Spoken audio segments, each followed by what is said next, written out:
What's going on, everybody? Wanted to do an honest Jeep review for you guys today. I got a 2018 Jeep Wrangler Sahara, as you can see here. Currently, my Jeep is in the shop, so the dealer is giving me this as a loaner car. I've had it for almost 3 weeks. I just wanted to give you guys my 2 cents on it if you're looking to get one. Some of the pros and cons that I have found driving it for a couple weeks. Unbiased opinion. You know, I don't know. Jeep Wranglers are nice. They're not what I would pick, but yeah. So without further ado, let's get into it. So this is what we're rocking right now: the 4-door 2018 Wrangler Sahara, and it is the new style. You can tell because it's got the cool little fender vent things that I don't think are actually functional. Oh, they are. Okay, so those are functional. That's cool. I mean, it's not a bad looking Jeep. It's the new version, the newer style after they remodeled.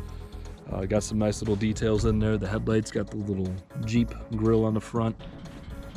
It's got some little touches like that all over it. Like it's got on the wheels, it's got the Jeep, the Willys Jeep on the wheels. Not a bad looking Jeep. Not sure the MSRP of this one exactly. I would imagine it's probably close to 40.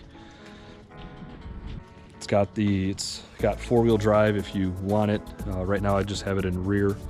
That's how I've been driving it. We really haven't had much snow. We're supposed to get a bunch tomorrow, so we'll see how it does then.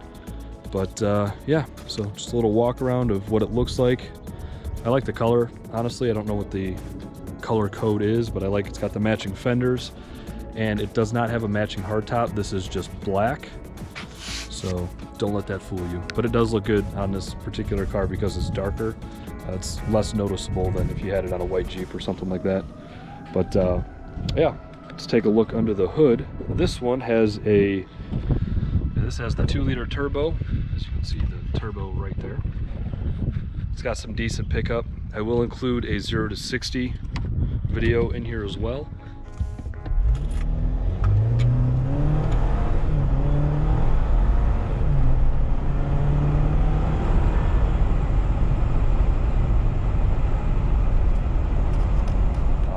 But it's not too bad as far as pickup and all that kind of stuff goes. I was actually kind of surprised that it was as quick as it was, being it's a 2-liter turbo, but I think it makes in the ballpark of 270 horsepower and 295 foot-pounds of torque, something like that. And yeah, so it gets up and moves a little bit. My gas mileage is not terrible. But I would say it's right around between 16 to 19 depending on how I'm driving.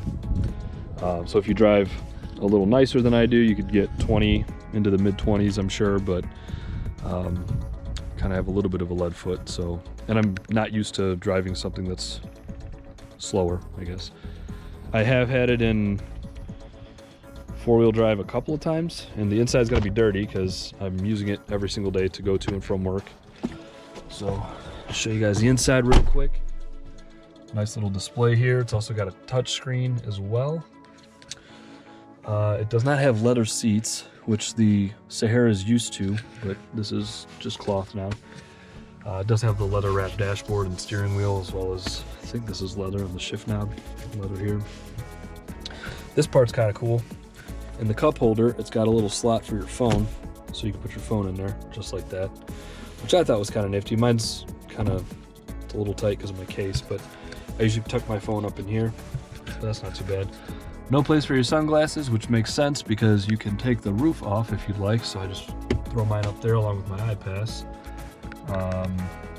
Yeah, it's got little nets in the doors, so you really don't have a lot of storage in your door. It does have some storage in here though, pretty decent sized space with a little cubby on top as well. And I have 2 kids, so I have 2 car seats in the back.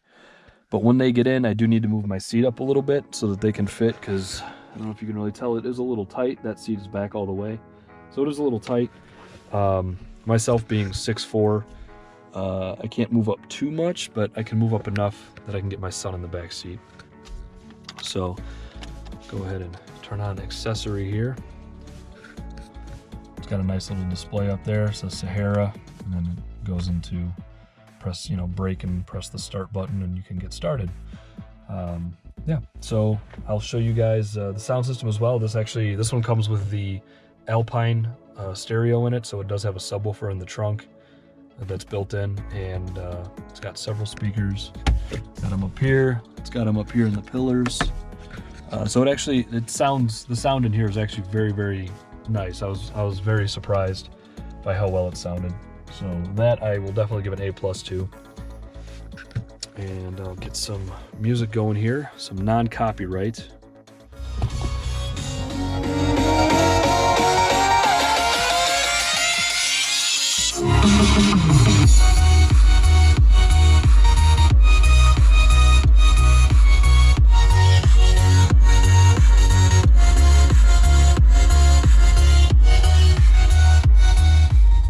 I don't know if you guys can see that or not, but it does shake the rear view and the side mirrors a little bit because the bass is pretty decent. So like I said, I definitely give it an A+ for the audio.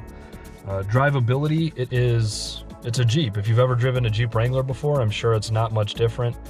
The only thing that I don't like about it is I'm coming out of a Grand Cherokee, a 2014 Grand Cherokee that has different suspension. So my ride I'm used to is a little bit smoother. So this one's a little bit more like a truck or obviously a Jeep. If you haven't driven a Wrangler before, definitely recommend test driving it before you decide to buy one, just because it looks cool or whatever. That being said, it's not a bad ride. I mean, it honestly isn't. The interior looks nice, everything like that. If you plan on off-roading it, I don't know that I would get something that's got, all the leather on the interior. You're gonna get it dirty and all that kind of stuff. But if it's just something you want to use as a daily driver, you just want it to look nice, I mean, go for it. I would like to compare this to a Rubicon, but I don't have a Rubicon to do that with. And it's I know a Rubicon's a lot more expensive, but yeah, for an everyday, an everyday car that you need to get to and from work or wherever you got to go, it's really not bad. Like I said, the gas mileage isn't terrible, which I don't know if it's going to show you unless I start it. So I just filled up my tank, and yeah, you can see I'm at almost just over a quarter tank. So my gas mileage right now is 17, but if you look, yeah, I know. If you look over the course of the, come on.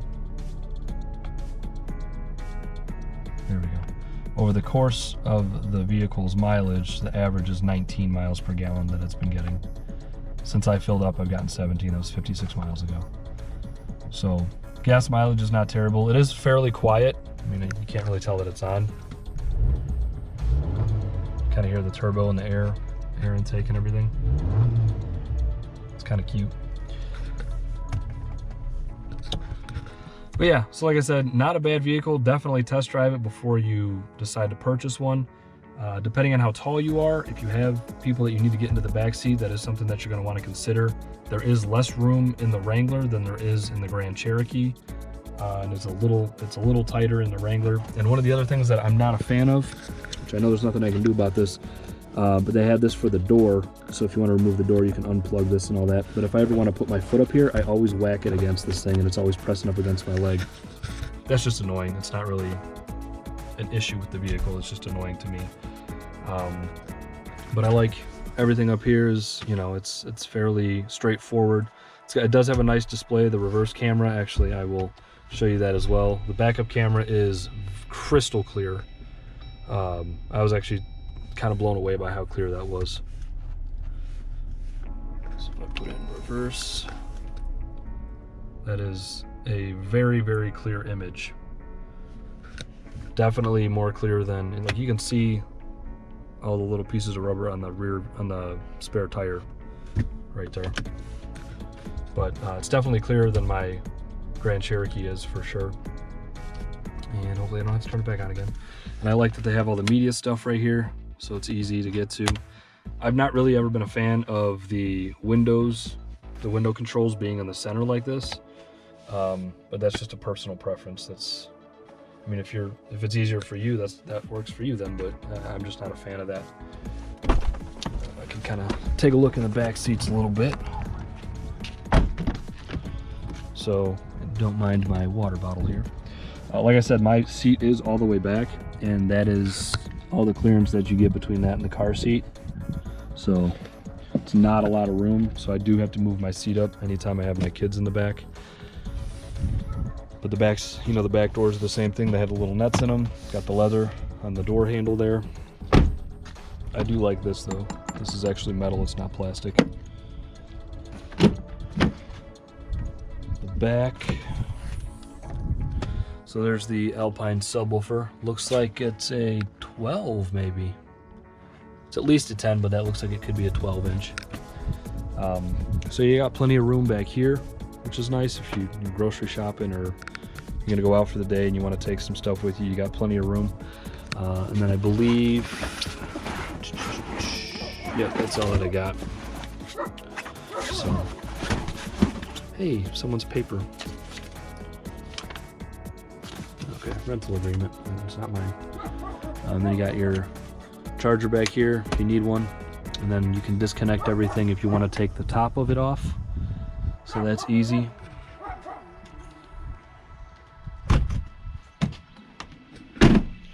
Backup camera in the wheel now. That's pretty crazy. So yeah, I mean, it's not a bad vehicle. I mean, definitely if you have driven one before or you like Jeeps and you want to look at something else, something newer, definitely take a look at it, depending on your price range, obviously. Like I said, I think this one probably goes from between 35 and 40 for the Sahara. But yeah, honestly, not a bad daily driver. A little bumpier than I would like, but that's just my personal preference.